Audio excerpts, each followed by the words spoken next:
قال يا إبليس ما لك ألا تكون مع الساجدين قال لم أكن لأسجد لبشر خلقته من صلصال من حمأ مسنون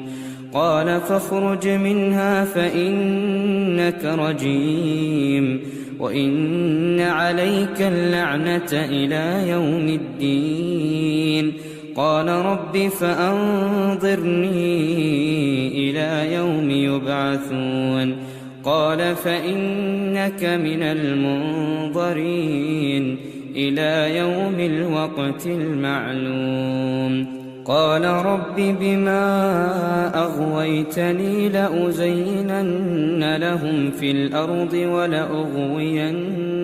أجمعين إلا عبادك منهم المخلصين